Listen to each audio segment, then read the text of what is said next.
Hello YouTube and welcome back to the channel here today. Today we're here for two more episodes of Mushi-Shi. Very excited to be jumping in here once again after last week's break. I was away last weekend. I couldn't record. Unfortunately that didn't occur. Apologies. Yeah, that would have happened the previous week if you're watching this publicly as opposed to Patreon. But anyway, I digress. We're here now, two more. Time to get back on the horse, and it should be relatively easy considering Mushishi's episodic status. One way to do that would be to jump over to the YouTube comments here, but even then that mightn't be as helpful because YouTube is going to do a YouTube again where they just kind of deleted the other comment. So clearly here, Iwayuru leading off of another larger comment about something else before realizing later on that the other comment is already gone. So yeah, it's going to remain a mystery, I guess. But to bounce off whatever little is there, the wife and the kind of understated horror of what she did and the thing that she did that she thought was a good idea to get the bloke to stay, just kind of not over-explaining it. And just kind of the blood on the hands does enough there.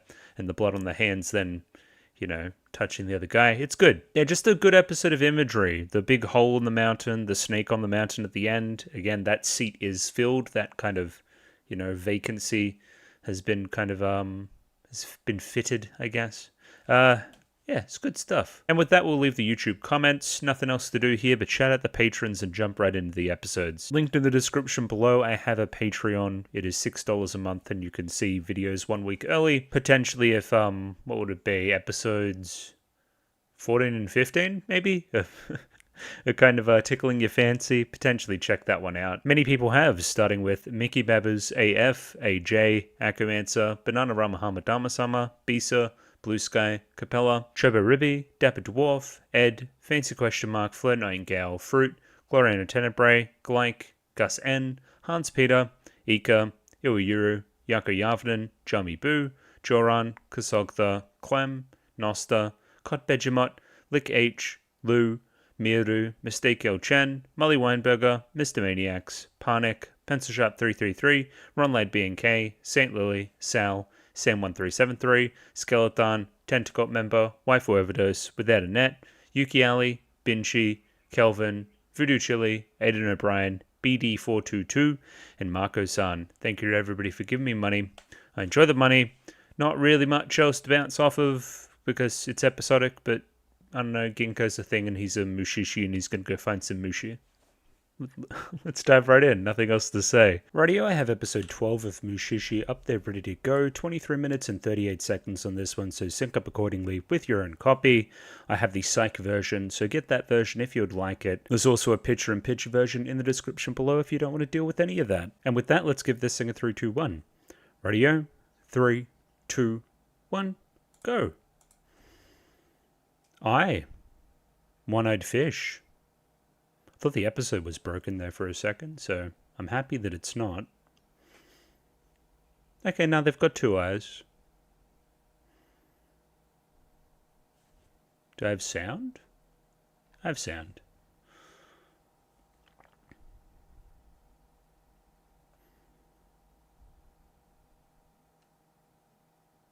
Okay.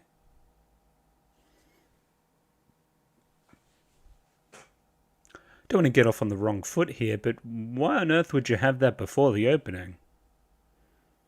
There's no intrigue there. I don't think anything differently than, you know, if we started the episode right here. Again, normally there's like a hook or something.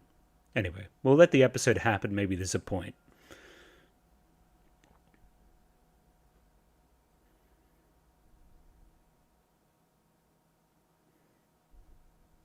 It's kind of hard to fucking bop your head to this song.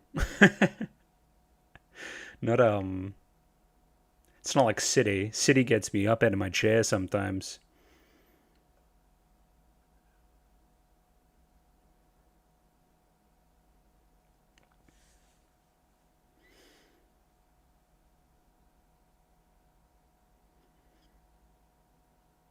I guess it was like a weird shot of a tree. I don't know. We're going to try to keep that intro in mind, I guess. Yeah, that shot of that tree. Feet. The motherfucker's from ReZero.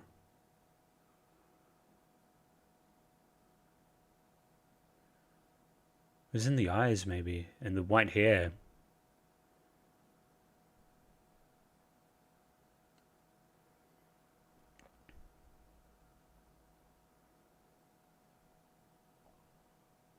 Once again, I feel like I've come in after a coffee, and now I'm watching Mushishi, and I'm like, oh yeah, just fucking release the tension a little bit. Okay. Mushi. White-haired lady. Correct.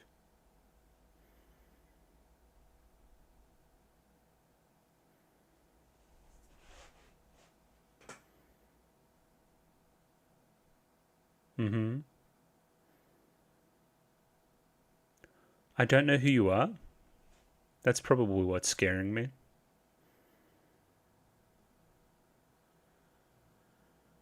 I don't think I will. Okay, no, okay. Alright. That actually makes me want to drink it more.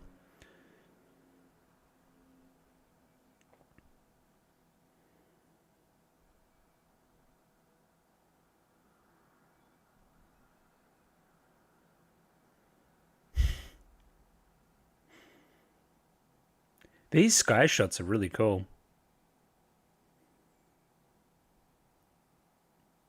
Like almost horror about them, you know?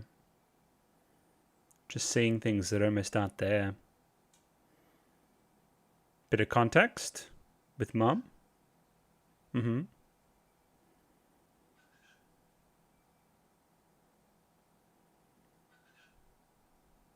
Mum, what are we doing?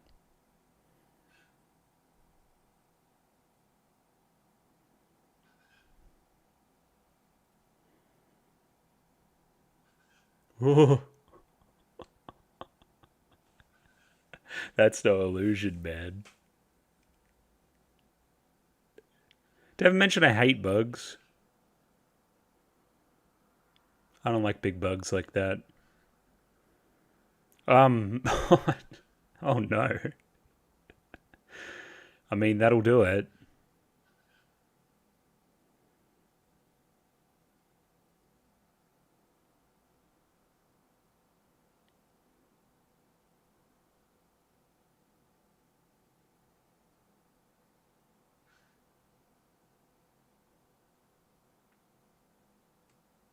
That's pretty fucked up.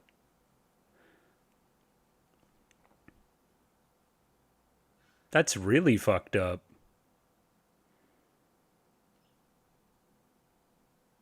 Don't like jellyfish either.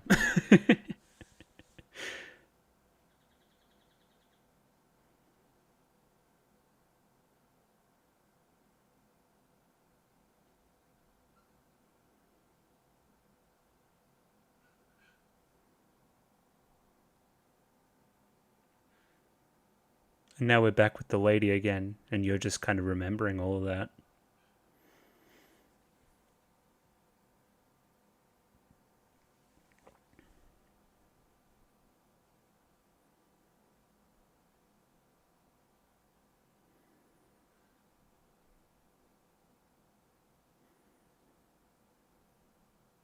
However, new dawn breaks.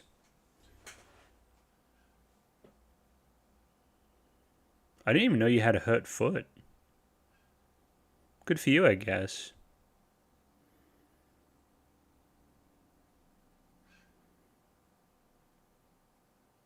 Sakana. Hmm. The one-eyed fish.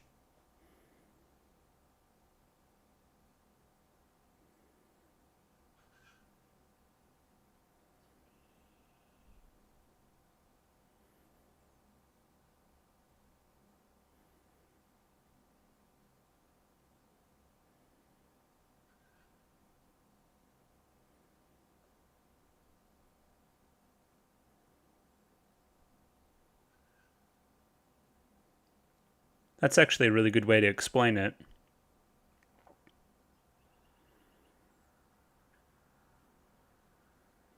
Soka.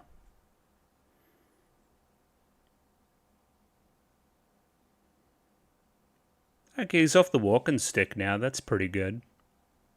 Exactly. I do like gender swapped Ginkgo here. I think that's pretty cool.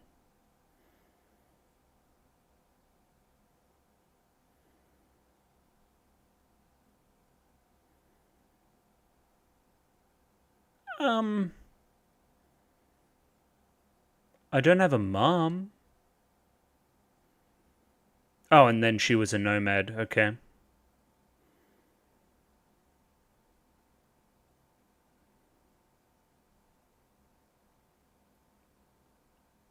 What do you even do in this situation?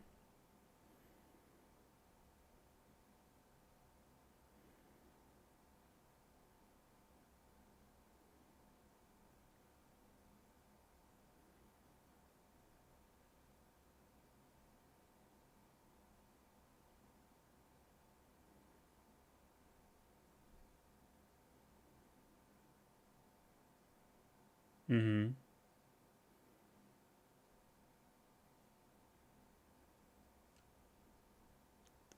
Something darker than dark.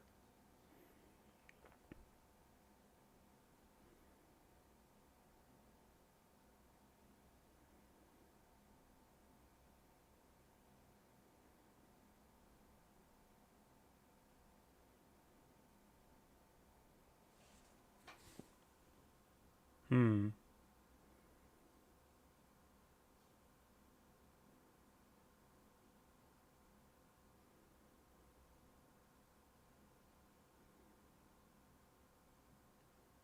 They only take one.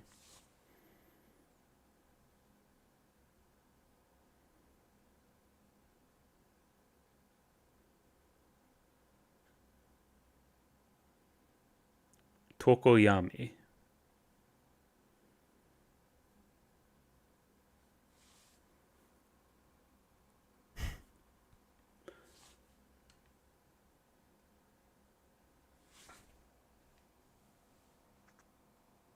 That's insane.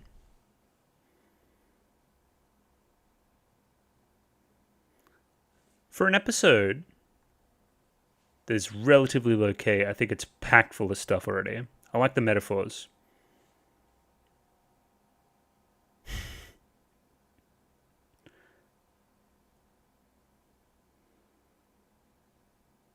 Ooh, spaghetti.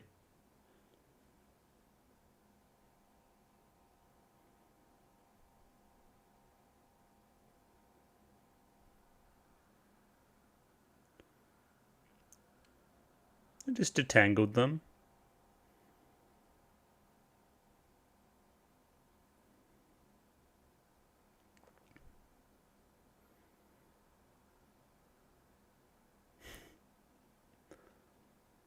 Give me a hit of that Benjamin.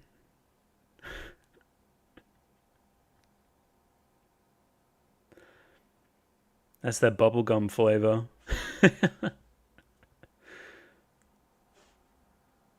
Nui, we got a name.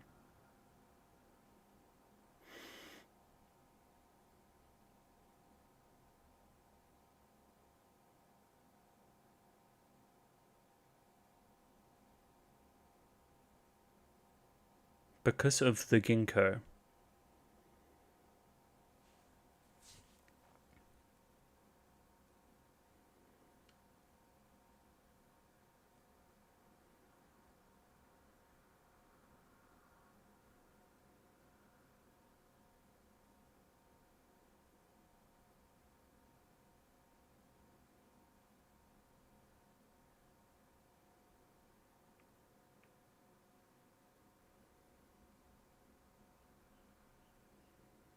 Well, what am I supposed to do then?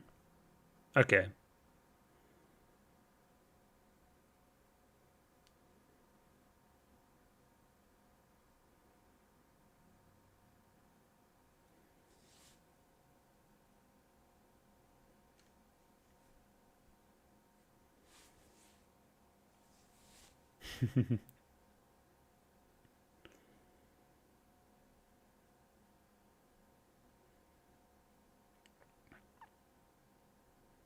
Okay, then tell me.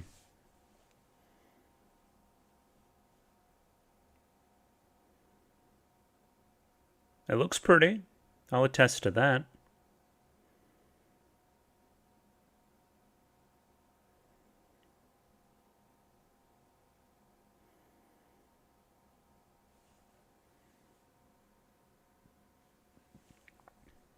Can't be frequently returning anywhere. You had a husband and child as a Mushishi?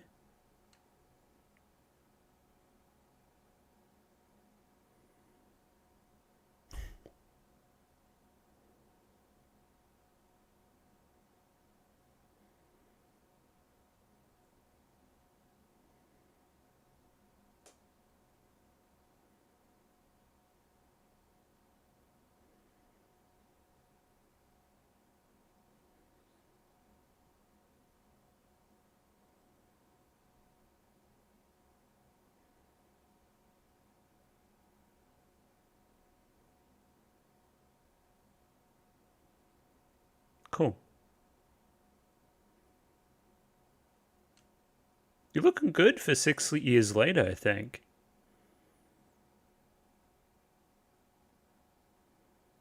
What, white hair and stuff?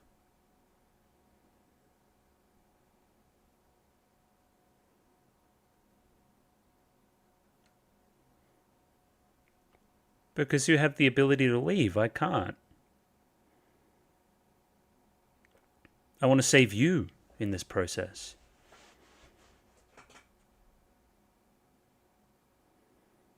But I mean, also, I don't have anywhere else to go, though, too. Yo.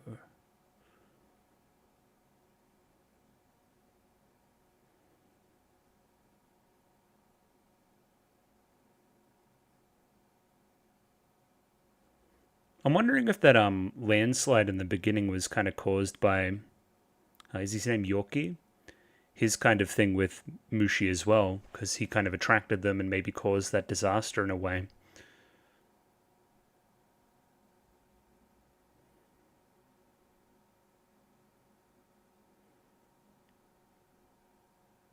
Whoa. You got him. What did they say about Daybreak?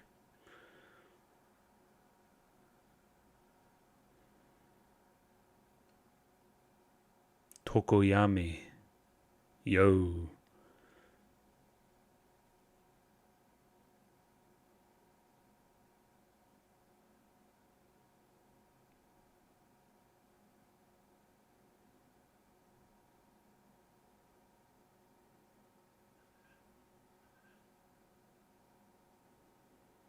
Dark fish. Pupils dilated.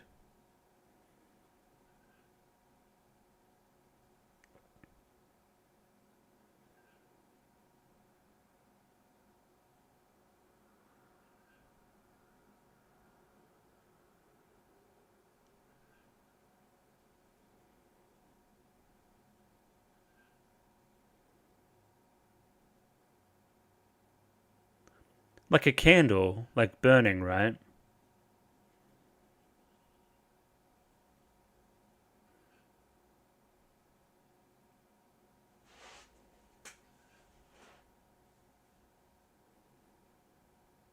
They're just doing their job.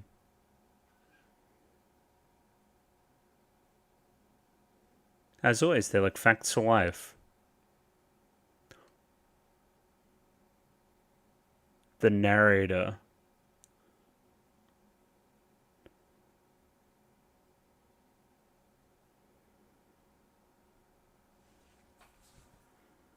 Hmm.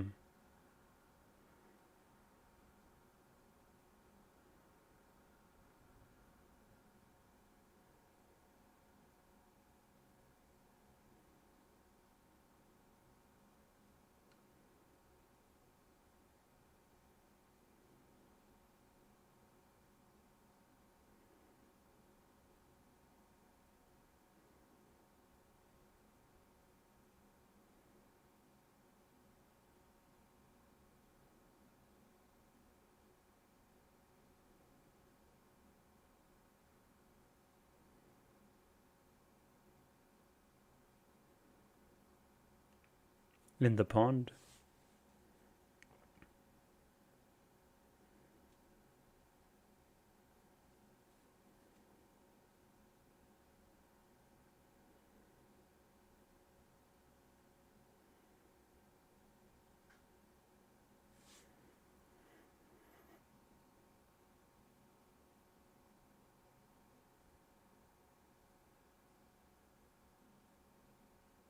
It's tragic. Where's my boy gonna go then?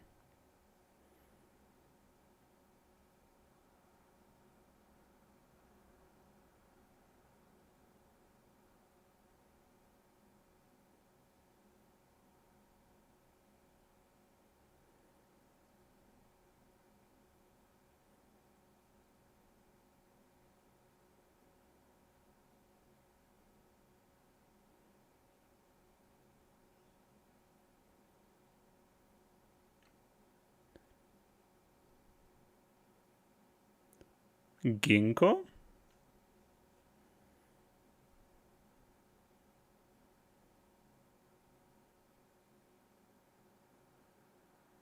Ooh, it's bright.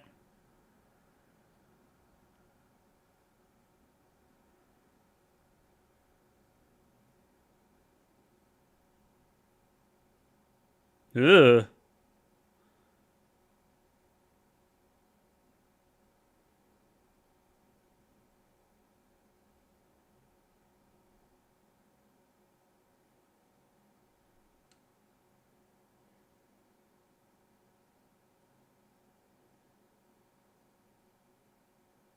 Well, that's not terrifying at all. Nah, that's completely fine. Gotcha, bitch.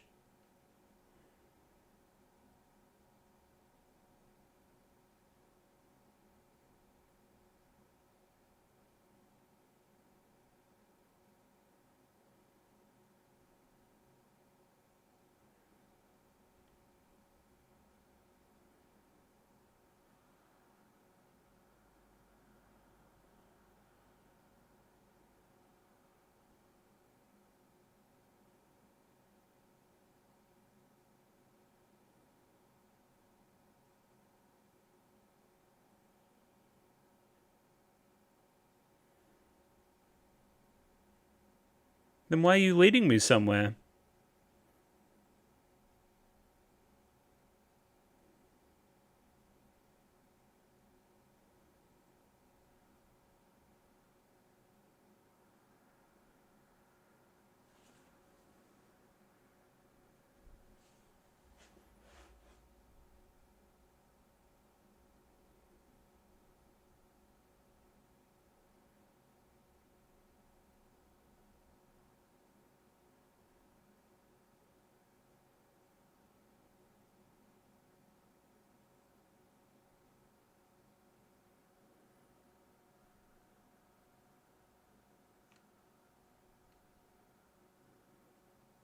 One-eyed fish.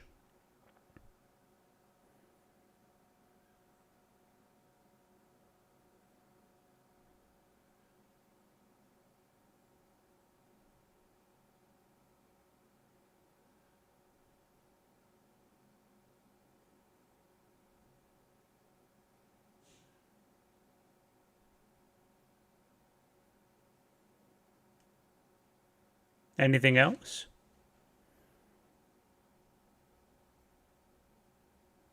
Oh, that's cool. Dude, he got his hair bleached. Did touch the mic there, sorry.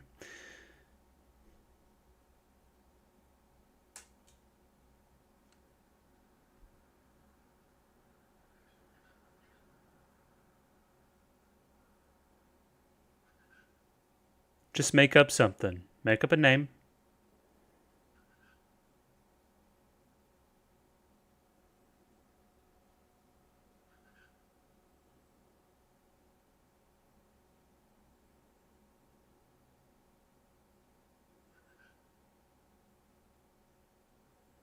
What's up?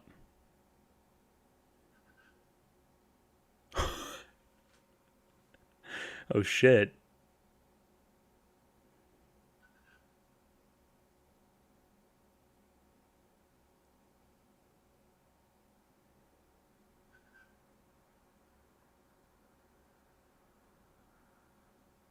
Interesting. So we're just kind of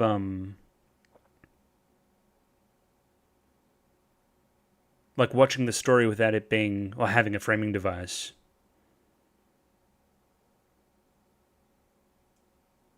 Ugh.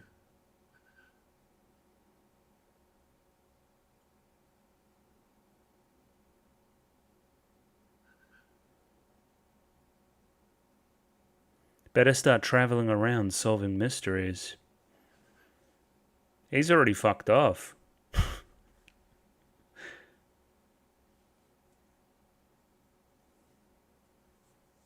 Yeah, right. Do I get any more to talk about it for a minute? I don't know where in the episode I got the twist, which was that that's Ginkgo. I started to have my suspicions when we mentioned the proper noun over here, but probably around here. That's when I was like, Ginkgo? As soon as I'm like, okay, well, what was her name? Rui, something like that? Anyway, as soon as she was the narrator, I was like, oh, oh, oh. And then, yeah, I started to go from there. The one eye, the white hair. Yeah, clearly a pretty interesting episode there with a lot of significance. We'll slow down. We'll talk about it. It's pretty overall. It's pretty big picture. One night bridge. One-eyed fish, one night bridge. What was it? One night bridge or something? Yeah, one night bridge. Weird. Those are kind of similar sounding episodes. That's kind of cool. Anyway, we'll jump into episode 13 right now. Why not? Radio, episode 13, up there ready to go. Hard to see it kind of competing with the previous episode, but anyway. Still that psych version. Picture and picture in the description below. Let's give this thing a 3, 2, 1. Radio, 3, 2, 1. Go. And straight into that opening, as opposed to last episode. It's very funny in retrospect how I kind of had a whinge at the start of the episode about, I wonder why we would start the episode before the opening with just like a random shot of a kid, not knowing that, again, who that kid is and what he does.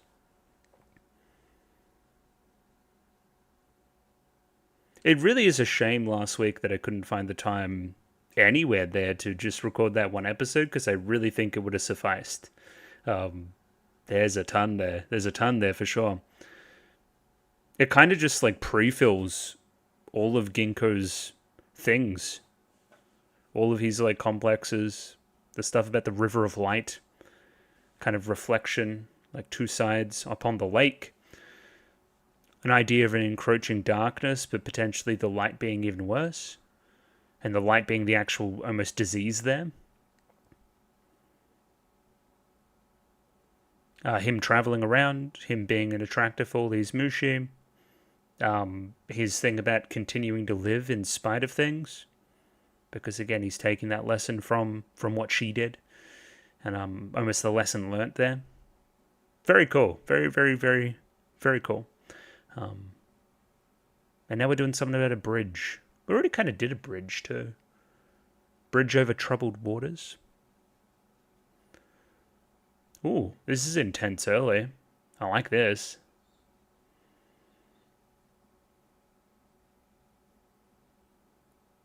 Ooh, like teenagers.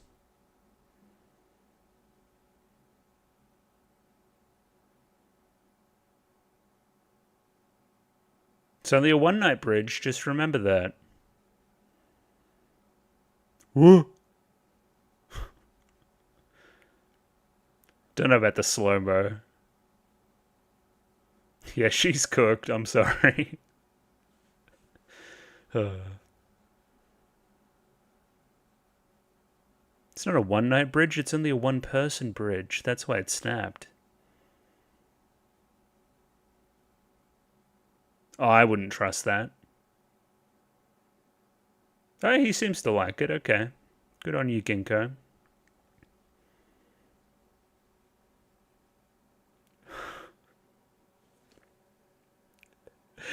I'm exposing all my fears today as well. Not a heights guy. Not a rickety bridge over a gorge kind of guy. Nah. You can keep that. Unless I'm like harnessed, then I'm okay.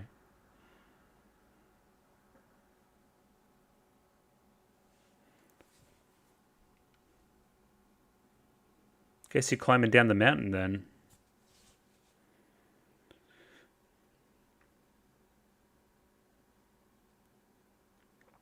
I try not to stick around anywhere too long.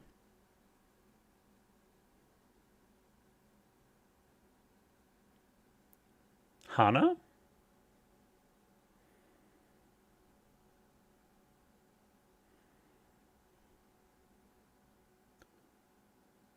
She's not dead?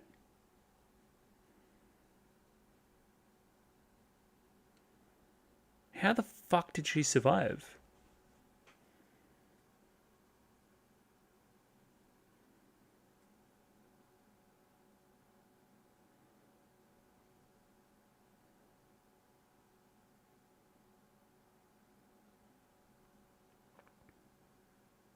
Eyes kind of glazed over.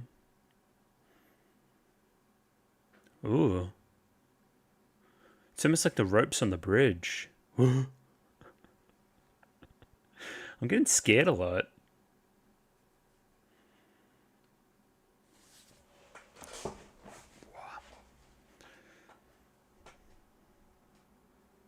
Yeah, you could say that.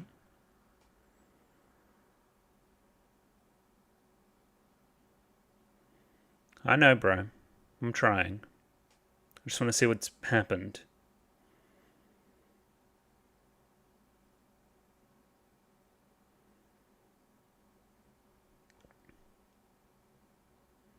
It's very pretty.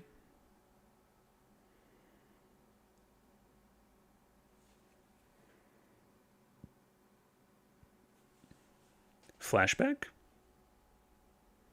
Arranged marriage?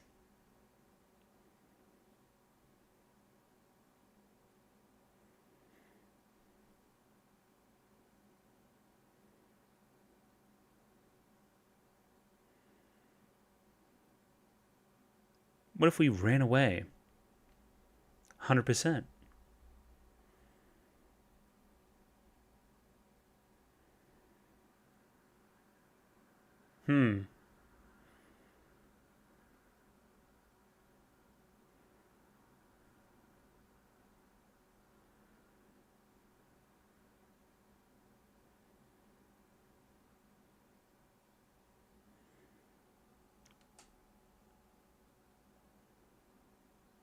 Whispering such sweet nothings. The two star-crossed lovers crossed the ravine.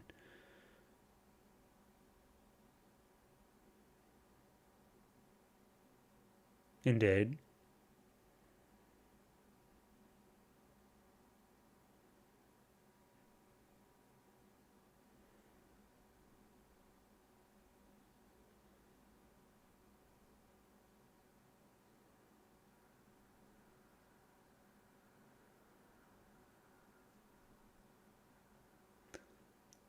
Second thoughts.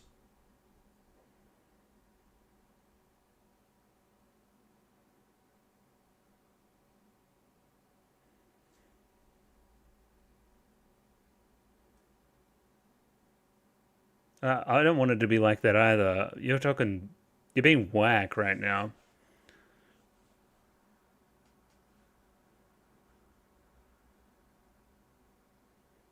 And that's when it snaps? Yeah, interesting.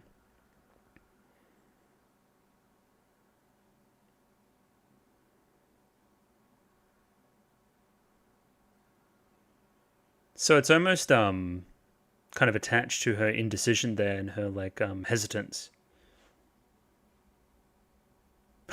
There goes that music again.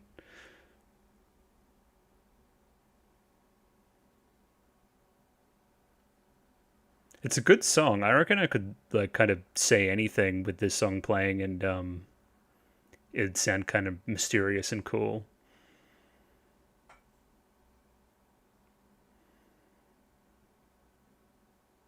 Mm-hmm. Does she talk or does she just kind of sit in the sun?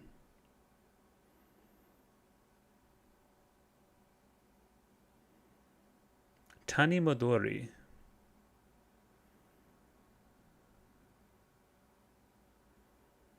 Huh.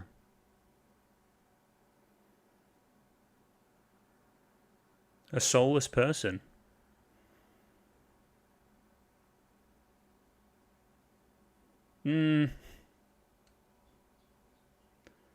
Now I got a pretty good idea.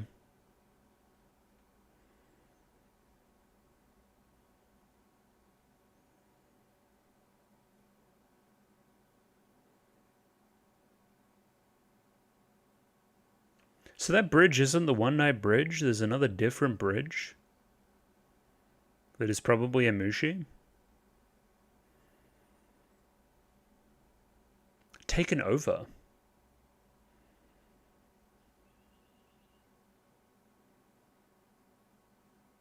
Nisekazura.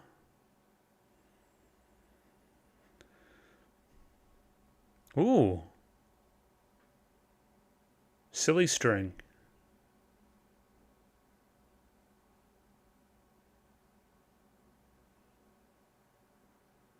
Ooh.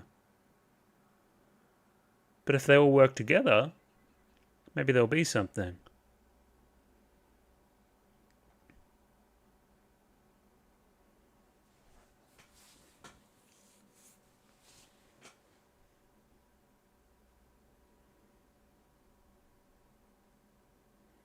Ooh. The darkness.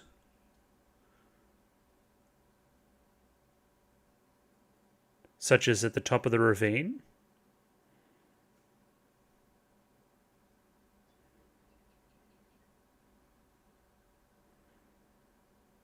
How does it overtake somebody?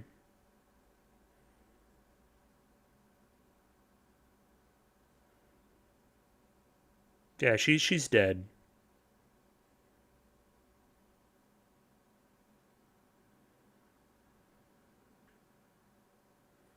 Go on then.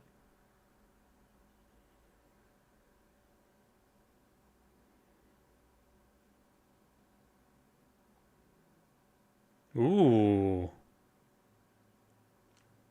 Don't stay around here too long then.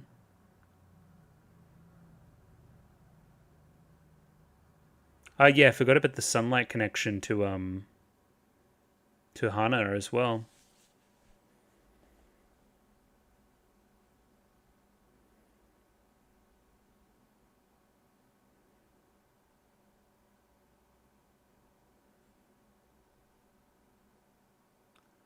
It's like a vortex, it's cool.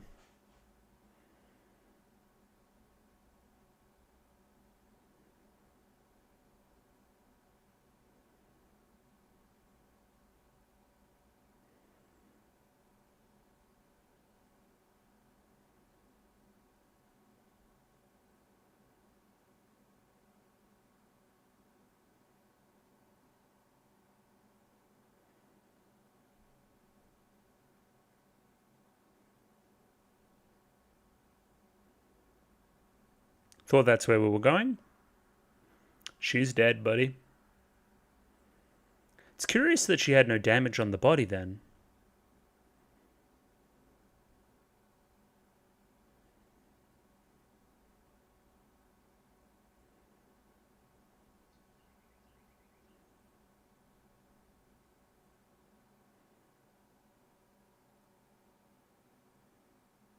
Oh. Is it specifically 20 years?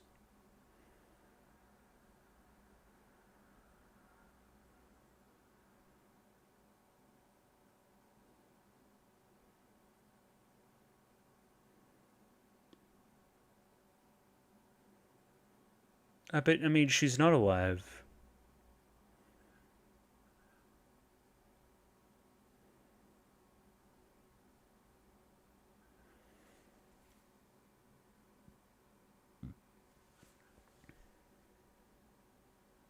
If I remove the Mushi, she dies.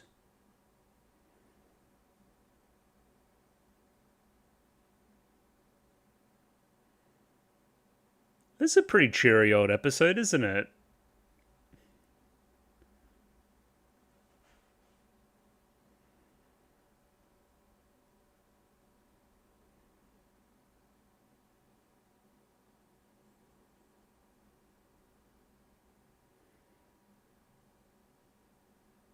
Oh, you're still on that?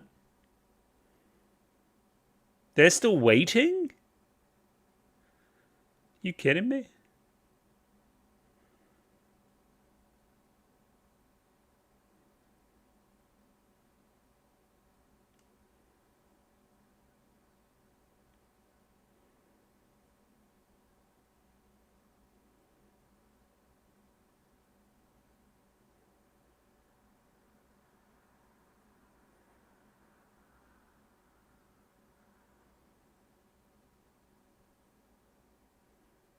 Oh.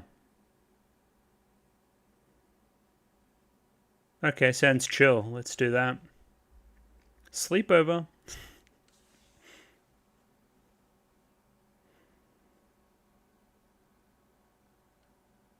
What happened? Is it because of the whole Hannah thing?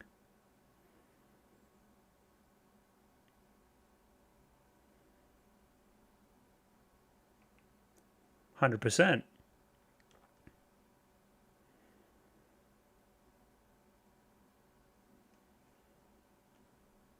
It's a really interesting episode morally.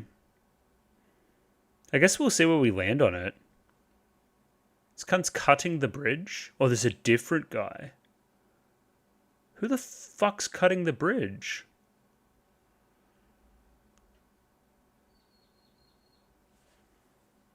I fucking needed that. What are you doing? Well, there's only like 4 characters, so it wasn't Ginkgo or the boy.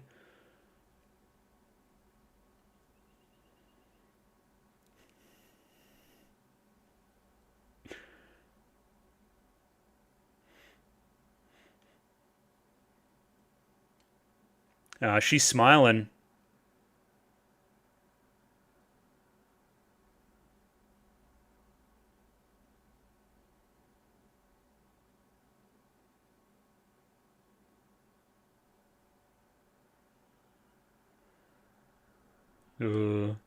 I think I know who did it, chat.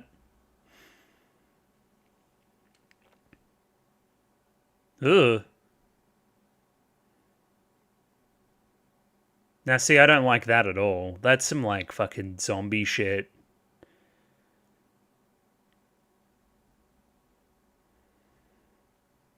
Like, parasite type stuff.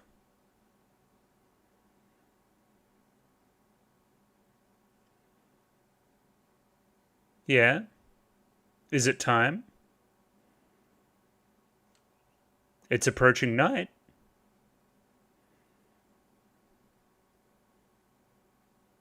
What's up?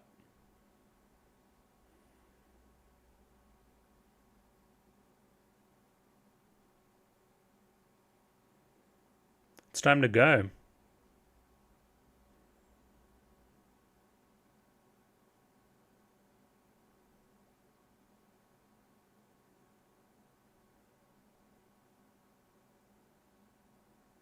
I've been sitting in the sun all day.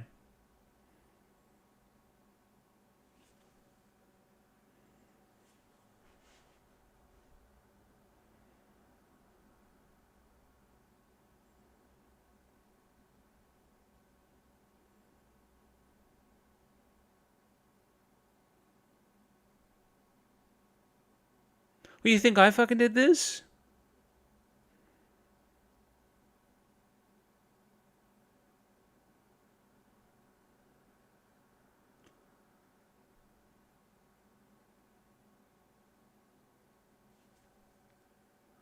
Bye-bye. At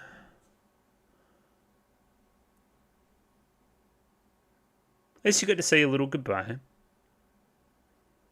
Some amount of closure. I mean, Ginkgo didn't really do anything. It just kind of happened. He was somewhere else.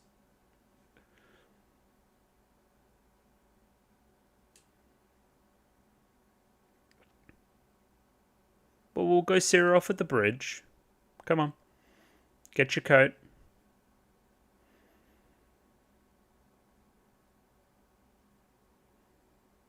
With me?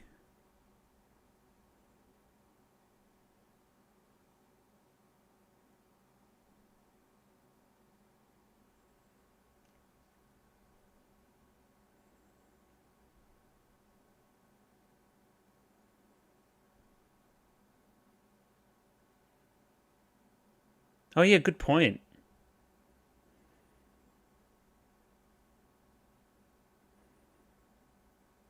It's time to go, bro. Cut him off.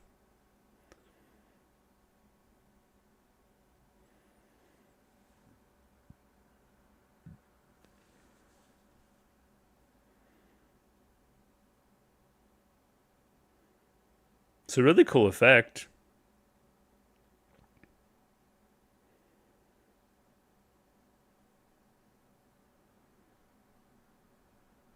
You think I'm getting in that? You fucking kidding me? No. Where are we? Yeah, towards the end.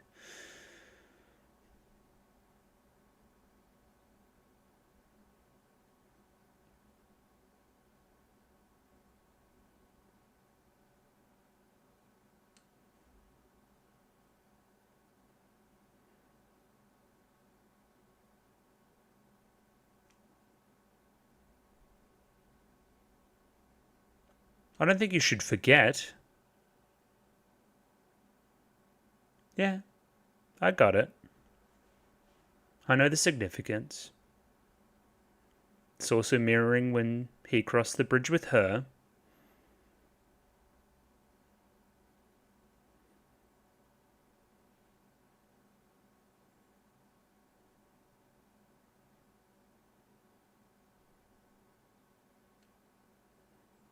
Don't do it? Zen.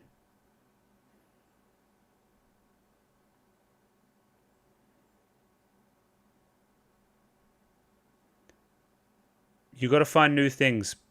Come on.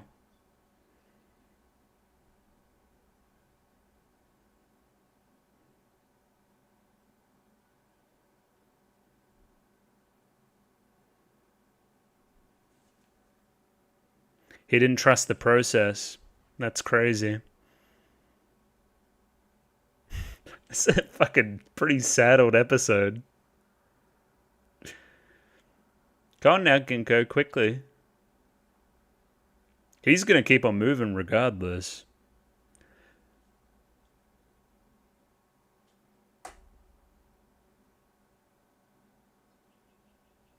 I think he's fucking dead.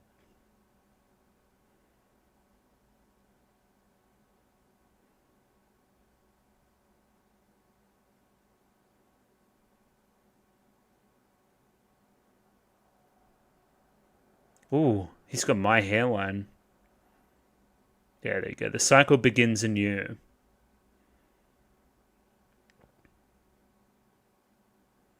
Hey, maybe it's Hana's Nisei Kazura, or whatever it was called. That's kind of cute. They're united in death a little bit. That's something. And a full moon too.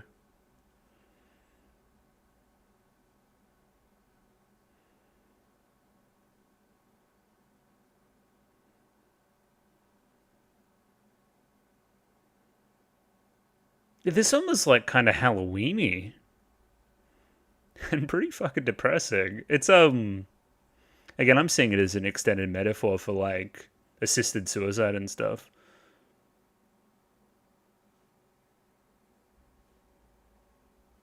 So yeah, cheery.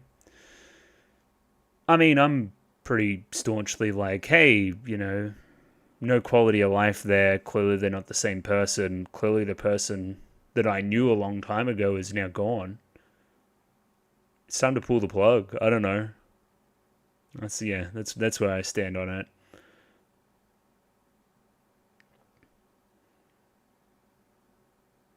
I remember doing ethics in high school about that. That was a fun one. Kind of tying religion into it too. Yeah, I mean, it's pretty clear to see where the mistakes were for both, times that somebody fell into the ravine. It was all about the hesitance. No steps back. Got to keep moving forward, It's that kind of theme of the show type stuff.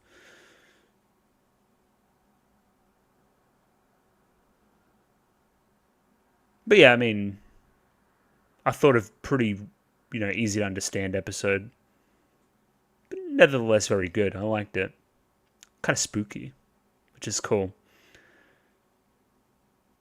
He's having a bad run though, Genko. We need some good things to happen pretty soon.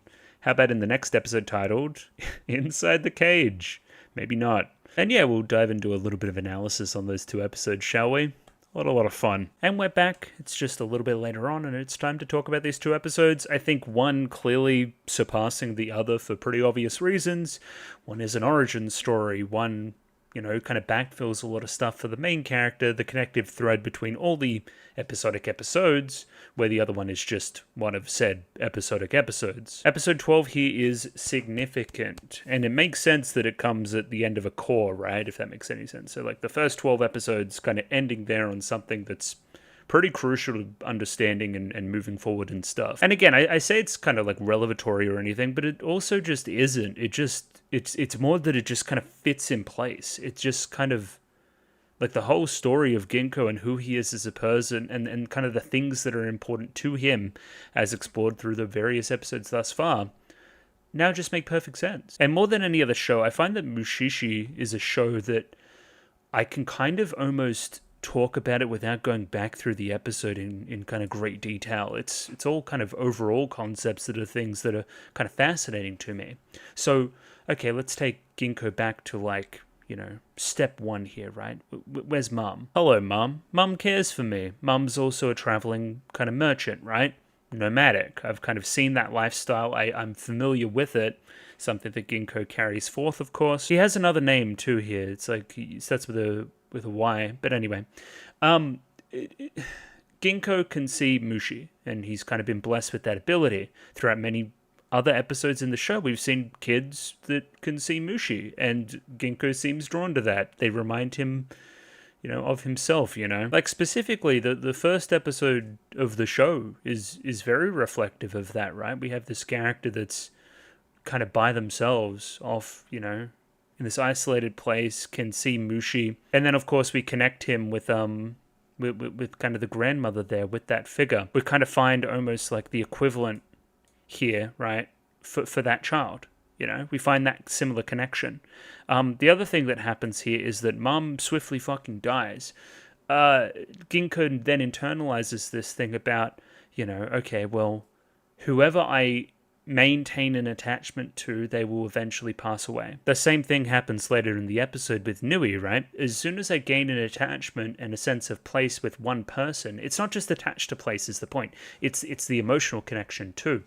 I bring almost disaster with me eventually because of my gift. That's why he travels alone. That's why he doesn't stay in one place all too often. And yeah, we kind of use this old master conceit to try to teach him that too. Somebody else that is living out on their own, and somebody else that warns him against creating these emotional connections. And I kind of explained a little bit of this during the opening of the second episode I watched here today. It's all about, light and dark and that kind of refraction point, almost a reflection upon the river as well, upon the lake, upon the pond, where again we see almost this like gender swapped, eye swapped fucking Ginkgo, it's like this transition point there. But it also talks to like light and dark in the show in general, and kind of the hesitance to go into the river of light, and the kind of reflection of kind of humanity and Mushi as well. It's so very dense. This is what happens when you have an episodic show that is about kind of similar subjects overall, and again, a keen watch will see these kind of themes reappear in episodes, and then you just have something tying them all together at the very end. That's just brilliant. It just makes your brain kind of fire in all synapses. I feel like I just made a trillion different connections to things that I'd even forgotten about. But of course, the most important lesson coming out of this is the lesson of to kind of keep moving forward, to keep marching forward despite everything else. It's the lesson learned from Nui almost, that hey, she's lost husband and child and stuff, or at least thinks that she has. She's almost succumbing to the darkness and kind of living out her last days here. Again, like resigned. Like I'm kind of almost done here. It's only by happenstance that we even find Ginkgo in the first place and try to help him and that kind of thing, right? And through that connection as well, now Nui in spirit is also moving on too. So I don't know, it would be just as easy for Nui to like kind of wipe her hands of the whole affair after what had happened, but she doesn't, and she forges this connection, and because of it, like, that philosophy of her and that memory of her is carried forth too. So it isn't all about how connection's terrible. Sometimes it, you know, sometimes it's good for you. Sometimes it does like positive things. And I think that's kind of like life, Sometimes sometimes doing one thing will lead to negative results. Sometimes it leads to positive results. Sometimes connection's the answer. Sometimes severing said connection's the answer. It's all about kind of following the flow and following what your heart says and it kind of beating within nature and that kind of thing too. You as kind of like a part of a larger organism. Again, I feel like I'm just kind of sprouting whatever comes to mind, but it's really cool. It's really, really, really damn cool. So, I mean, we'll go back through here, but I think I got most of it out of the way just then. Like, of course, there'll be momentary stuff where I'll be like, oh, yeah, that's really neat and stuff. But, yeah, just, I don't know. The fish are cool, too. Yeah, it's loads of cool stuff. Connection to water. This show's cool. Second episode, we'll get into it. It's a pretty straightforward one where I think the characters are kind of dumb. But, you can justify it. They don't know Mushi stuff. They don't know the moral of the story like I do. They're too close. But either way, jumping back through here. Now, I'm happy I got that. Yorkie is his name. I thought it was like Yuki or something. Yorkie. Okay, so this is Yorkie. I'm probably just going to end up calling him Ginkgo, as that is the name he adopts by the end of the episode. But we start with a shot of one of his eyes. Again, that was the connection to episode 2 too. Like the eyes becoming very important there too. Very cool. I'm seeing a ton of stuff. Starting the episode here with Ginkgo all alone in the woods, looking up, seeing these kind of dark shadows upon the sky. This is almost the Tokoyami working its stuff even now. He needs to remember something about himself or be saved by another, otherwise he'll be consumed by it. In here now we have Nui finding the boy and choosing to save him. Hey kid, are you alive? Takes him out of the darkness into the light and into the house. And I mean, immediately we're into it. She notices that he's able to see Mushi and says not to be worried about those ones, probably sensing that this kid doesn't really have much training in the whole Mushishi business. Specifically this line here, the type of Mushi that gives off light don't have much influential power. It is instead the ones that give off darkness, like the Tokoyami, of course. Yeah, again, almost like these Mushi that can almost be seen by kind of low-level Mushishi are more like kind of safe. They're further closer to us on the spectrum than the ones that are just like crazy overall big concepts, Just on kind of an emotional level, it's fun to see this character that is pretty obviously just Ginkgo's personality. Like, this is where he got it from. It's a cool connection to make. Again, giving over some medicine here, saying, drink that, it'll help.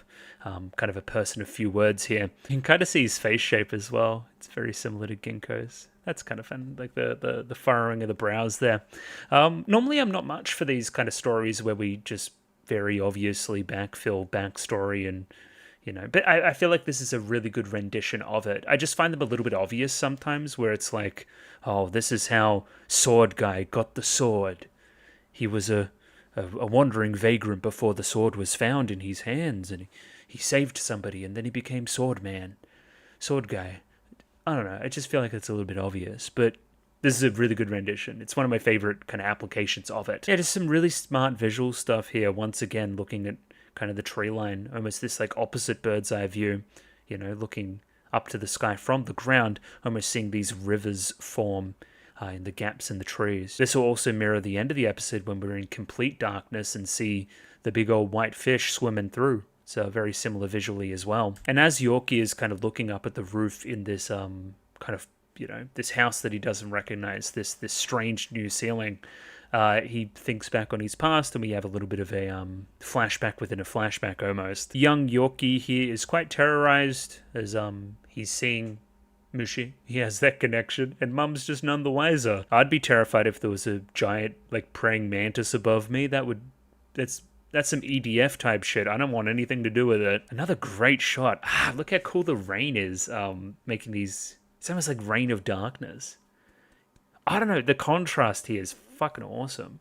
Yo, it's almost like... It reminds me of like a 90s or like a 2000s like metal like music video or something. It's like got that kind of effect to it. It's fucking outrageous. It's cool. Obviously, when it rains, it pours for young Ginkgo. Mother gets crushed by a landslide, heavily implied to be caused by the Mushi that kind of, he can see. right? He feels like his connection to Mushi is almost caused this relationship to fail and for people to die. It's almost like he is cursed with this knowledge, something akin to that anyway. For that reason, the rain's probably an apt metaphor too, as well as the presence of the encroaching darkness. Once again, some of the contrast in the art here is just, it's a beauty to behold. This here's probably the saddest moment of the 2-episode chunk, not that the next episode's much more cheery.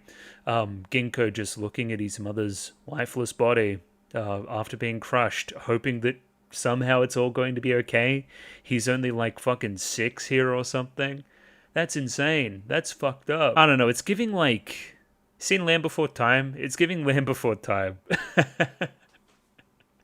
Oh man. Ginkgo at this moment seeing kind of the light and the darkness appear in the form of Mushi and almost following them along the way, these kind of jellyfish type numbers. So I don't know how long that was ago, but he wakes from the dream crying.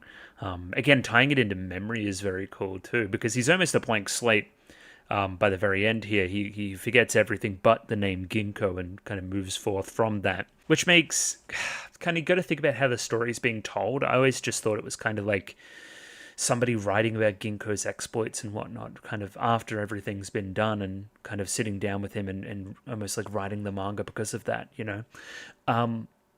This kind of doesn't give as much credence there, because how would, I guess, the character know this happened if they forgot about it? It calls into question how the story is being told, in a way that it asks questions. I don't know if they'll ever be answered, but I kind of find that stuff interesting, just kind of taking a step out of the narrative and thinking about why it's happening. Anyway, memory is crucially important here too, so it's almost like this memory at this point is, and holding on to that past and that connection is almost like stopping the Tokuyami here too. Now, chat room, does he hurt his foot from the landslide? If so, I didn't really see him limping much before, so I don't know, maybe he got better, maybe it was a different injury. I'm not sure it entirely matters, as we now move on to the fish with one eye. So here we see the fish of the pond living in there that are a pale white with green eyes that only possess one eye, and it's because of the Mushi living within the pond. I mean, that looks a whole lot like you, Nui, so that, you know, that sparks some questions again. And then she looks a lot like Ginkgo. It's kind of starting to put it together even here. Oh, I love this as well. Don't go near here at daybreak or nightfall. Again, this precipice, again, this transition point almost between like Mushi and man. Very, very, very cool. Also crucially light and darkness, which is probably the major point there. I thought that a lot of this dialogue here was quite basic until I learnt, again, the context. Hey, it's Ginkgo. This is him learning this stuff for the first time. It's almost a great refresher for viewers that have been watching. Because he's asking questions about Mushi, right? What are they? Are they like us? Are they illusions? Not quite. Neither. They're kind of in a weird in-between spot, you know? Despite their differences, they have a clear connection to our world. This is where it starts to get a little bit tragic, because Yoki's foot is getting better. Or Ginkgo's, you know, we're kind of going interchanging there with the name. And clearly, again, she's looking for any way she can to sever this connection. She wants to suffer by herself. She's been scorned in the past of, like, you know, making connections with people and that causing bad things to happen. I'm sure that every part of her wants some form of companionship out here, another person, even a like-minded person to bounce ideas off of, but she just knows that it'll end in disaster. Like, if one Mushi-Shi connecting with another person is enough to cause bad things to happen, what happens when two do that? That's craziness, you know? But it's tragic because, like, he's just lost his mom. He just wants somebody to live with too, right? He doesn't have anywhere to go back to.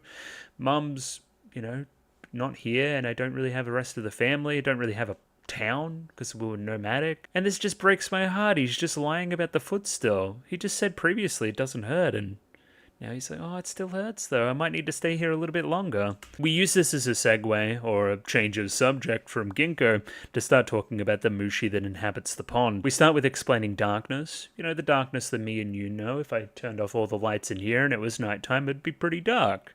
The darkness we're talking about here is a different type of darkness, a perpetual darkness. I think we say something akin to Tokonoyami before we just shorten it to Tokoyami later on. It's almost like the Mushi equivalent of darkness, coming out later on to snuff out all the smaller Mushi that emit small amounts of light, right? It's the darkness kind of getting back what it kind of lost during the day, I guess. In the morning, sometimes the lake itself will shimmer. It's probably decomposing the Mushi it ate into light. So it's almost like the process of the Tokuyami working is the thing that almost makes the light shimmer off the thing and almost, makes what we see as it's cool. It's cool. It's hard to talk about, but it's fucking cool.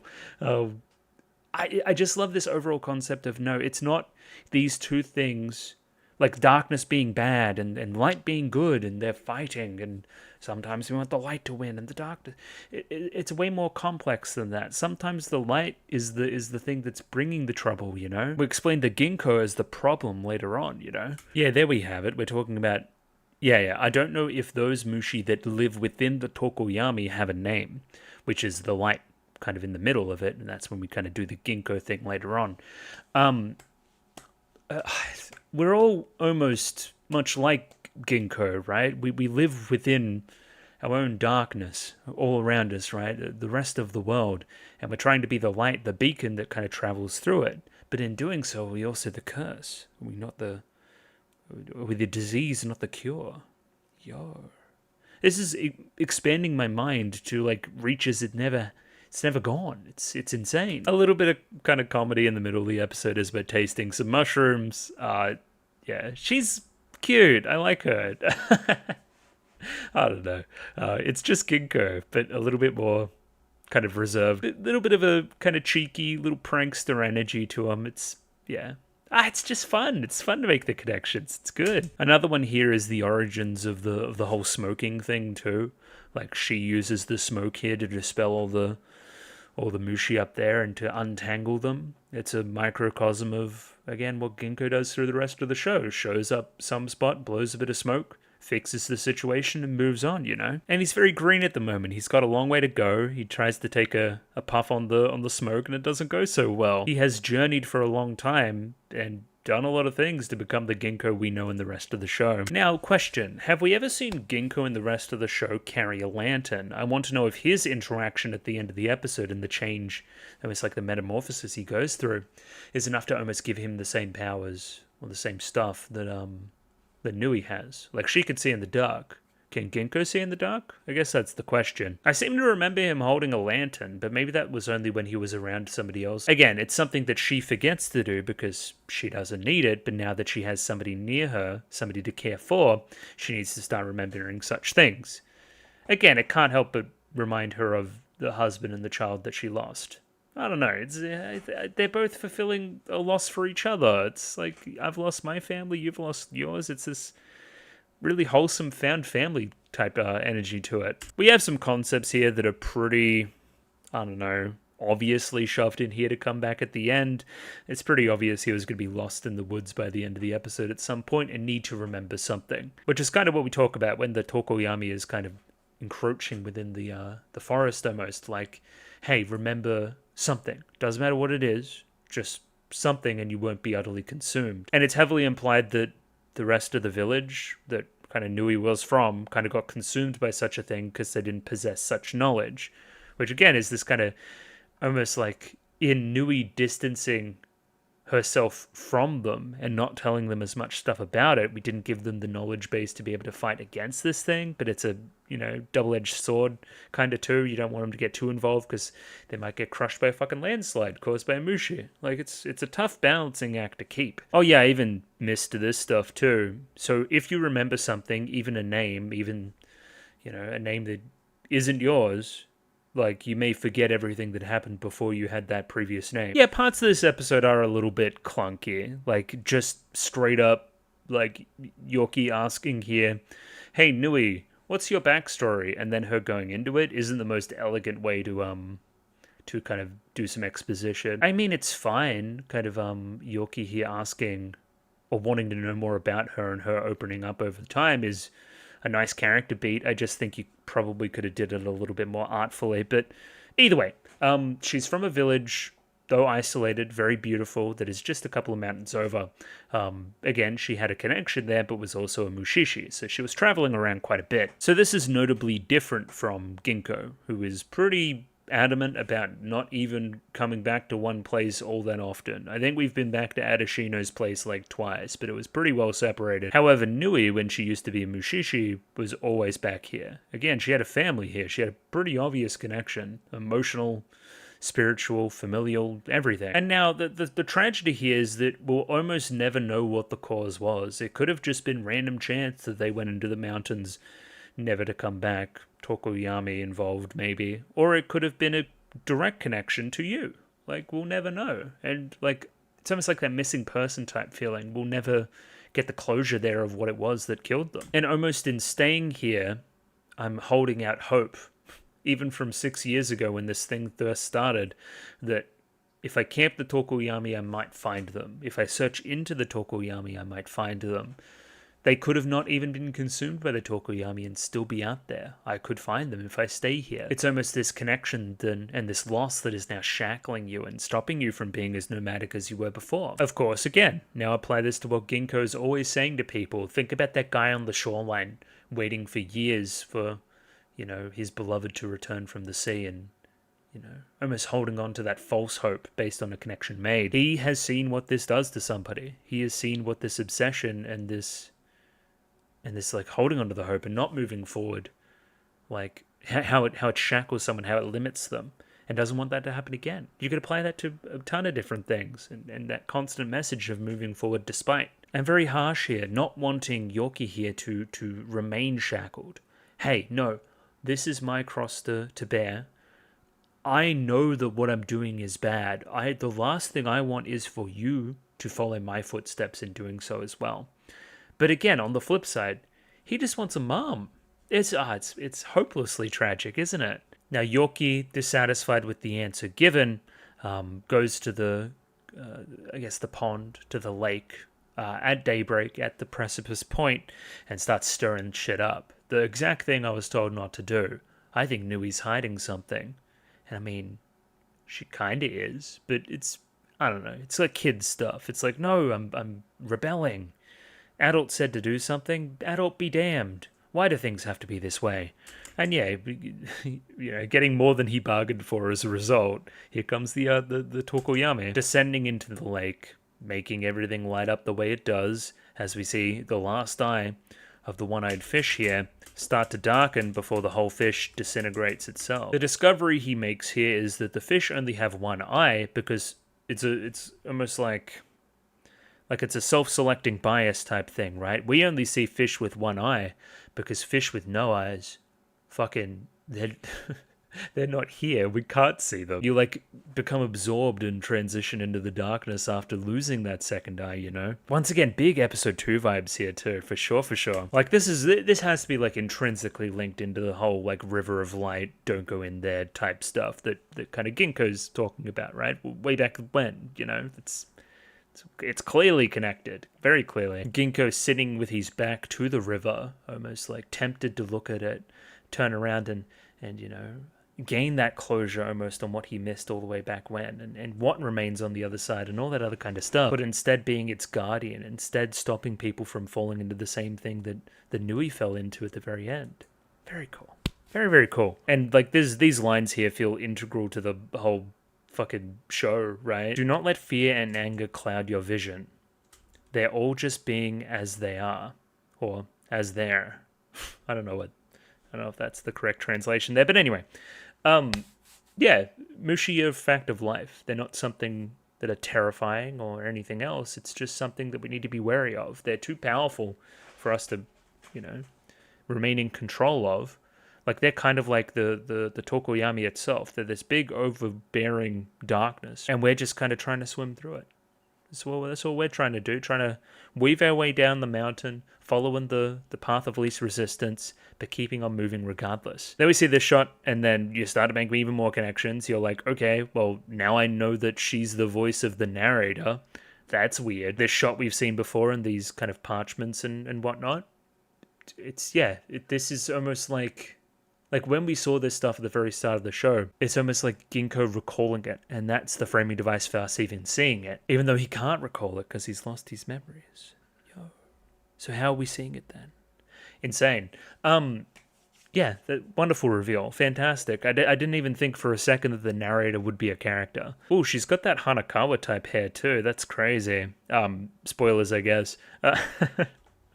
Yeah, I mean, she's explaining her plight here now and her connection here too. She understands that I'll disappear as well. I've seen it in isolation, but I know that I'm too close now and infected as well. What I'm saying is that there's essentially no cure. Like, once I've been infected here, I've seen it happen to fish that are isolated, will all be absorbed into the darkness eventually. Even still, I refuse to believe that my husband and child became Tokoyami, and that's why I'm stubbornly still here. Just this general feeling overall of it being too late. I realized all of this too late. I became infected too late. My husband and child left too late. Now I'm just sitting here waiting for the thing to happen, waiting for myself to dissolve. Now, see how we internalize this. And now we just absolutely say no to anybody that is sitting just waiting to die. That is just something we're so strongly against based on this initial experience. Pushing him away here, not wanting him to get involved, not wanting to drag him down as well. However, that's not the Ginkgo we know. He's going to try, hell or high water, to grab your hand and drag you out of this, right? To hold that hand. And I mean, I know I'm a broken record here, but the whole found family lost element to it is fantastic. I fully believe both characters' motivations here. That is heartbreaking. No, my home's here. It's where I've lived the longest. Yo. Oh, the tears. They're streaming down my face. If I could cry, I guess. I don't know. It's such a gorgeous episode too. Look at these. Look at that contrast. Oh, it's fucking absolute cinema. It's so good. Love the contrast here too. We see kind of Yorkie alone in the woods here, right? Darkness encroaching in, and the light kind of only existing here, and then almost the opposite, the light becoming overwhelming here and disappearing into the light within the darkness. It's very yin and yang, I believe. See what I mean? You know, it's the I don't know which one's which, but kind of this to like him in the woods, just kind of kneel down, like the darkness and the light in the middle, and then kind of the opposite there. Yo, yeah, very cool. And yeah, this shot here is horrifying. I don't like that at all. It's almost giving me like cancer vibes. Is that a weird thing to say? Like I don't know, just kind of resigning myself to this thing overtaking me and me disappearing eventually, right? It feels like cancer. Ginkgo looking down to the glowing pond, realizing what's happening, and going and trying to hold Nui's hand one more time. As she's disappearing, grabbing on, holding on to her, and kind of getting infected in that process too. Now they're both in the darkness together, one eye glowing here, maybe being sacrificed. Love this here too. Ginkgo will awaken soon. Think about it. Because Ginkgo does awaken soon. Our Ginkgo, the Ginkgo we know. Loving these lines here as well about the heat and the different kind of body temperature. Ginkgo here noting that Nui is like neither warm nor kind of cold, just kind of in the middle, just kind of the same as, you know, the air temperature. Where again, I don't know if you guys have ever held hands with anybody. I know it's pretty promiscuous, but generally it's quite warm. I don't know, it's like transitioning to this point where you're just kind of neither cold nor hot. You don't really have a temperature anymore. You're just kind of being, and you're just kind of disappearing in that process too. However, you're still, like, I'm almost becoming the balance, where again, you're still on the extremes. You're still hot or cold, you know? Like, you can still get away, you know? After living at that dim pond for such a long time, looking at your warm eyes and kind of feeling your warmth overall was so very nostalgic. It made me think of the past. And that made it so much harder to push you away, you know? To get you out of here, hey, you're gonna have to give one eye over to Ginkgo. However, close that other eye again so you may see sunlight, you know? It's brilliant. I don't know. It's perfect. It's perfect. And then, yeah, Ginkgo wakes up, we dissolve into light, and the big old fishy eats it all up. The river of light itself. Big old catfish type guy. Very, very cool. Yeah, I mean, this is it's so clearly connected to episode 2, man. And the darkness, it's so cool. At the end there, reiterating that line, hey, don't hold fear or anger for these things. They're just being as they are. Before again, I've sacrificed my eye. I regenerate. I've forgotten everything but a new name, that being Ginkgo. Visually brilliant episode, man. Great shot. Wonderful. The moon rising as the light in the darkness, as the light of night. Yo, it's like Ginkgo, because he's the sunlight in the darkness, like the fish. Wow, It's crazy. So yeah, Ginkgo here holding on to that old memory, holding on to that name, that the reason being that he gets out of the darkness, and off he goes. It's the Ginkgo we know. I thought the eyes were the other way around. No? They were in the Tokoyami. That's cool if it is. Like, it's almost like he got reflected too. Yo. Like, he's the mirror version of himself. Anyway, maybe I'm just tripping there. Yeah, we see it here when he's looking in the reflection. Yeah, this is pretty very obvious. He's looking in the reflection of the pot here. And that's when he sees the...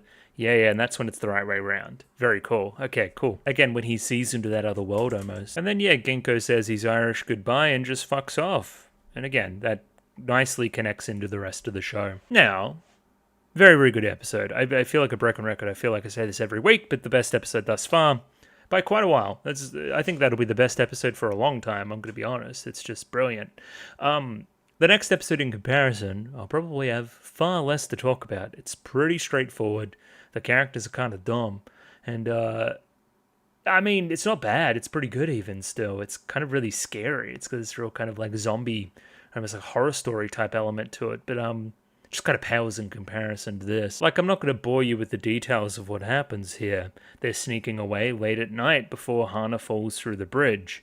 We get additional context to this scene later, but it makes for a great intro. A lot of intrigue. If I did have one criticism, that piece of music we play here is cool in this moment. It's less cool when it plays repeatedly over the rest of the episode. I feel like they use it a tad too much. But yeah, I mean, I don't know. I clearly kind of caught on here pretty early about what was happening. As soon as we were talking about like Mushi inhabiting people, and I'm like, oh yeah, she's not coming back. She's done. She definitely died here. Now I will say, in combination with me having a week off last week, as well as episode 12's pretty, overall big picture status, it was nice just to get a nice little, Mushishi episode that I'm used to.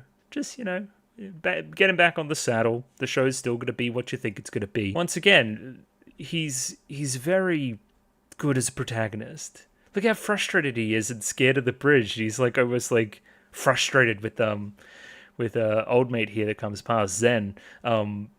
Yeah, he's like, oh, dude, I could have fallen off that thing. It needs urgent repairs. Come on now. I don't know. I relate to that. I'm a scaredy cat when it comes to heights. So him being kind of like, you gotta fix this before I leave again is relatable. In keeping with a lot of the rest of the episodes as well, Ginkgo has been contracted here, or contacted to be contracted here to solve a particular case. A case by which Zen's pretty involved. It's about Hana, and it's from Hana's mother, I believe. So no sympathy for this evil woman. I don't know.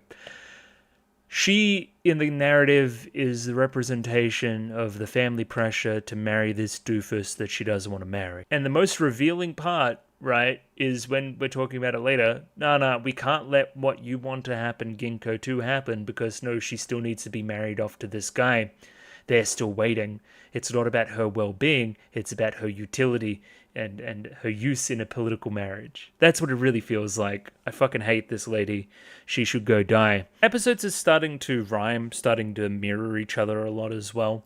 I see Hana here very similar to the Living God type character with a girl in an isolated village who is, kind of brain dead. Can't really speak all the same, is kind of just in a daze and just kind of doing one thing repeatedly. Much like Mushi, they're less about their personality and more about their function. Loved this shot here of what we could only assume to be like a braid in the hair, which later turns out to be identical to the Mushi this episode, the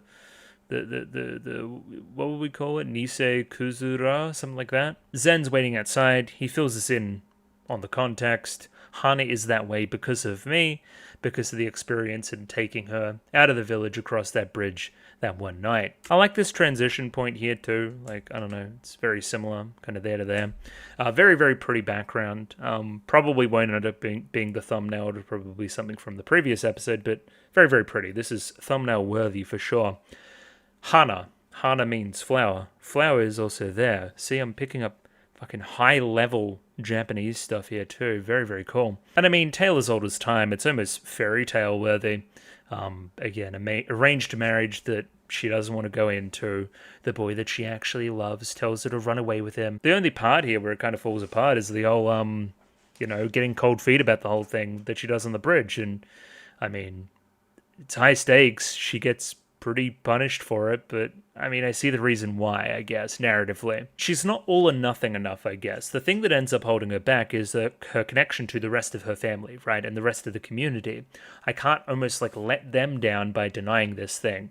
Again, if I deny this thing and if I run away, they'll cut my village off too. They'll be by themselves. They won't get all these things that they want. Once again, it's very clear to like attach it into any other marriage for money and status and politics rather than anything else. I'm a tool. I'm being used as a tool for everybody else's, overall quality of life to go up. That's not fair. I want to be selfish as a person, as a human, and take my life in the direction that I want to take it. Once again, feeling a lot like the whole living God thing. I still feel like, despite the way my dad used me in that episode and that kind of thing, I still feel a connection to family. I still want to, stay on this island. I still want to, fulfill my purpose there almost, and outright deny running away and freedom there. And in both cases here, in this one a little bit more negatively, we have the guy following suit by the end of the episode, kind of being drawn in and staying as a result. Again, in the Living God episode, it's kind of framed in a little bit more of a nice way. We kind of open up the port there and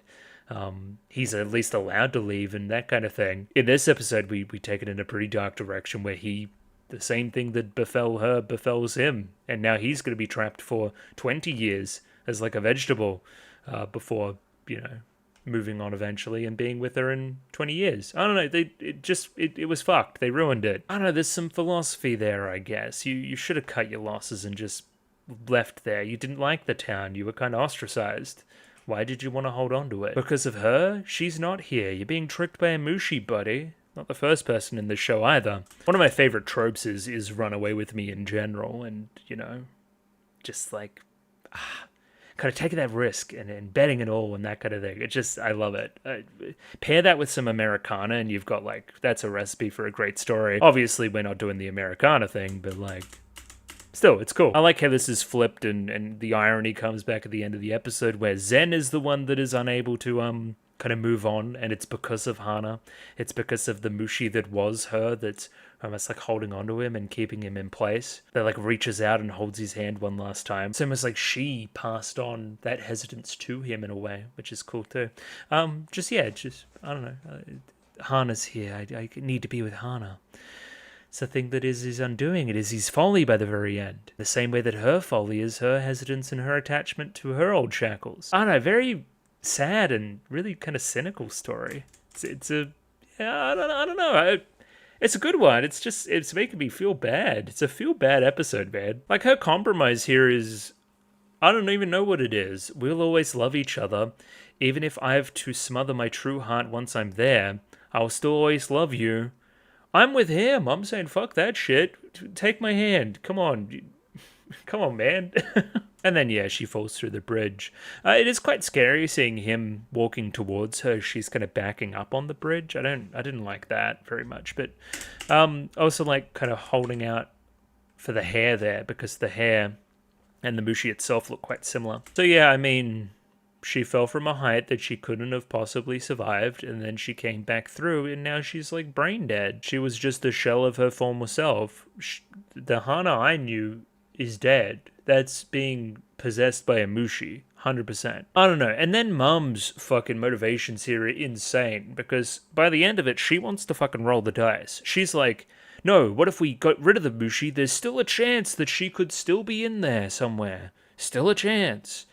All we need to do is walk her over to the bridge that is casually fucking 25, 30 meters above the fucking ground. It's a ravine down there. She's fucking dead. She's hella dead. I don't know. It's absolute cope. It's craziness. And then we start to get into the lore of the town and stuff, and that this has happened a number of times, right? Tanimodori is the word we use there. Maybe I should translate some of these. I believe Nisei something is like false. We'll get into it, but Tanimodori. I know it's stupid Google AI, but this seems to be what I'm looking for. Tani, a Japanese word meaning ravine or valley, and Modori, which is the noun form of a verb, modoru, meaning to return or go back. They've returned from the ravine. It seems pretty obvious. And then the Tanimodori people finally die when the one-night bridge spans. So this happens once every 20 years, where again this Mushi now leaves the host and then returns to from whence it came. And it's all about sunlight. It's all about, again, it's kind of been birthed in this ravine where there's not much sunlight. I'm on the wrong view. There we go. That's better. Good thing I caught that early. Yeah, just, it's looking for the sunlight, and that's why it kind of tries to bridge and go somewhere where there is more sunlight, kind of leaving the hosts in that process. Is this kind of like cordyceps as well? Isn't this kind of like a parasite that takes over the host and makes it kind of look for sunlight so it can continue to spread through like spores and stuff? Kind of feels like that a little bit. And there we have it, Nisei Kazura. We're going to look up that one now. Kazura is like creeping vine, and Nisei is obviously fake. So it's like a fake vine. Sure. So then, we go down into the ravine, we find them, we note that they're awfully weak, and then we note the lack of sunlight. Something that, again, from the previous episode, and previous episodes before that, seems to be integrally important. They all kind of gather and congregate towards the sunlight. We saw, again, Hana bathing in the sunlight earlier. It's a pretty clear connection to make. And I mean, I'm not going to bore you with over-explaining it again. So both the Tani Modori and the Nisei Kazura are both real. The One Night Bridge is real. It's all about sunlight. And the Nisei Kazura kind of take over the bodies of creatures after they're dead, kind of reanimate them to find more sunlight. And after they've gathered enough, and at that certain point, which seems to be about 20 years here, they kind of gather together and form groups and leave their hosts and cross the ravine. Why do the Tani Modori die when that happens? Why do they die when they kind of leave the host there? Because they were never alive to begin with. Whilst exploring down in this ravine, we found no remains, animals or otherwise. There's a high likelihood that they're living in dead bodies, meaning that if we were to expel this particular Mushi, she would die right at that point. Essentially, we just told him that the love of his life is actually fucking dead. And Hana will eventually be that same way. She'll eventually pass. At that point, he then remembers, oh shit, it's actually this year. It's actually in 2 days. Whoa. It's crazy. At this point, he's, he should just cut it off. He should be like, shit, well, she is dead. And I know, easier said than done. But, that's the lesson that he should have taken here. Shit, I guess there's nothing tying me here anymore. We gotta go. I mean, he's pretty bad, Zen's pretty bad, but Mum's even worse. We explain the exact same thing to her, and then she's like, well, we don't know that. She still could be alive. Moron. Bad. Terrible. I don't know, it's weird, because Ginkgo's kind of... they're on the same page. They're both like, well, get the Mushi out of her. Ginkgo's like, why not wait till the night? She's like, fucking do it now. They're both like... I don't know, the Mushi will eventually be expelled anyway. But you're so cynical about it. It's just for the political marriage. Fuck you. We hate you. I guess, Ginkgo's motivation here is to prolong her life as little longer as we can, kind of to Zen's request. Hey, I'm not going to rip the Band-Aid off now, even if it results in the same thing, because at least she's still warm and alive for at least another little bit.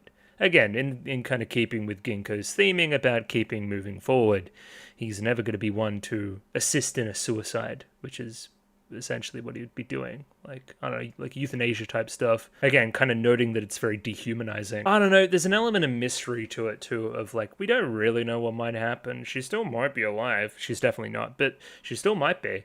That's kind of holding this back from being a pretty straightforward euthanasia metaphor, but I could still see the kind of bones there, I guess. Either way, Zen's fixing the bridge, so he invites us in just to tell us some more exposition. It also makes a convenient excuse, it being the last night, us just having that conversation with the mother for her to cut the bridge and that to be the kind of driving force behind the Ginkgo staying and using the bridge type part of the story. But the exposition here, he's been ostracized, people in the village won't have anything to do with me. Again, why were you guys on that bridge at night? Why did she fall? Why did, you're kind of being blamed for everything here. This also serves as good setup for the ending where he makes the choice that he does, right?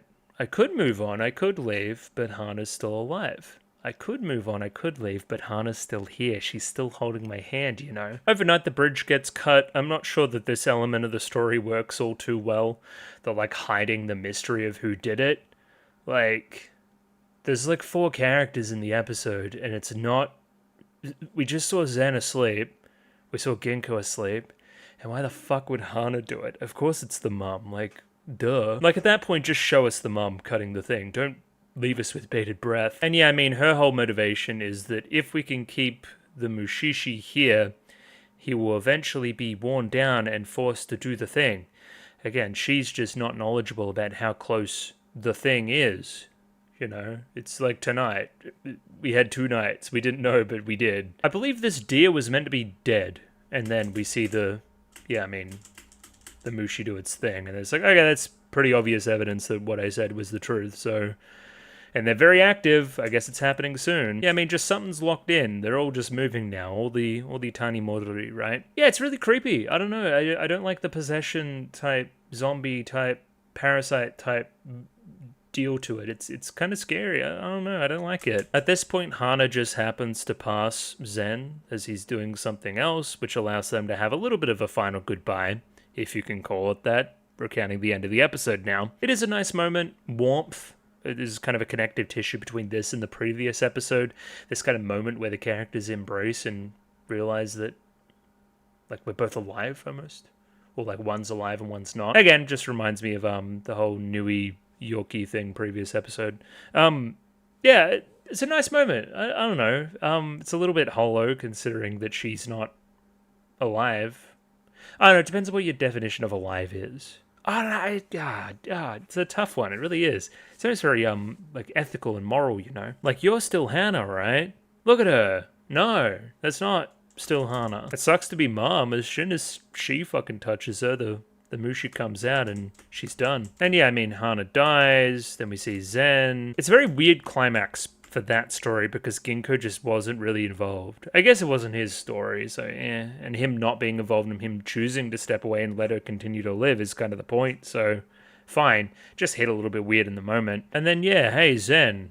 Hana's not here. It's time to keep moving forward now. It's time to leave. Let's go. But even then, how can we cross? With the one-night bridge, of course. It's all coming together. The one-night bridge is made up of the Nisei Kazura as well. They make up the kind of vines that build the rope of the bridge, much like the bridge from the start of the episode. Because of his lack of distinction between the Nisei Kazura and the Tani Modori of Hana and Hana herself, that's his folly. That's the reason why he can't move on. In an ironic twist, he is the one staying behind, much like Hana did all that time ago. For whatever reason, he just cannot build a bridge and get over it. I don't know if it's criticism. I think it's meant to be kind of like, I don't know, a cautionary tale and that kind of thing. They're meant to be kind of dumb, but they are really dumb. Like, fucking get over it. Move on. I don't know. It just makes for a real bummer ending. I guess it's very easy for me, at this distance, to go, hey, that's clearly not Hana. Where again, somebody closer to the situation will struggle to delineate more. If I was to put something in the episode to alleviate this, I'd like to have at least 1 or 2 scenes of Hana and Zen interacting that aren't just, you know, exposition. I'd like to have a connection between the characters. I don't know how you achieve that without just a longer episode, but, like, I'd like to see the why. The why is he still so attached? We kind of forego that and it becomes, everybody just kind of looks dumb. They look like a very one-note fairy tale version of themselves. So yeah, Hana, or what was once Hana, touches his hand and he's like, nah, I'm staying. The line here that is quite cutting is, I can't go forward by stepping on Hana, because she's making up the bridge right now. Therefore, I stop stepping on her, step back as it's kind of, you know, fading this way and fall down and die, becoming a tiny Modori myself. Yeah, I mean, I understand it. I would literally be... It'd feel like I was walking on her grave in her memory to use her in this way. But it's also not her. It's the Nisei Kazura. But anyway, we've been through it. I do like the philosophy of taking a backward step and it kind of dropping, though. I feel like that's in keeping with what should happen, I guess. Now, Ginkgo's pretty cut up about this, too, but his bridge is running out, too. He, too, needs to keep moving forward into the light and can't dwell on this. Shit, that sucks. Keep moving. Come on now. And just kind of a small bit of exposition to end. It's just kind of the reveal that he, too, now himself is kind of brain dead and fucked and will be that way for 20 years. Awesome ending. Very, very cool. He's become, I don't know, a Mushi type person. Anyway, his hairline's outrageous, too. We'll leave that there. Bit of a weird old ending, but sure. Episode 12, 10 out of 10, fantastic. Episode 13, not so much, but still quite good. It was good. It was enjoyable. Just, yeah, keen to see what's next for the show now that we have essentially a backstory. It seems pretty backstory to me. I thought we would hold that out for like a movie or something, if I'm going to be honest. So that's cool. I don't know what's next, but there'll be 2 more episodes up on Patreon. I can tell you that right now. Like the video, subscribe, all that other kind of stuff, and we'll get out of here. Thank you for watching. See you later. Bye-bye.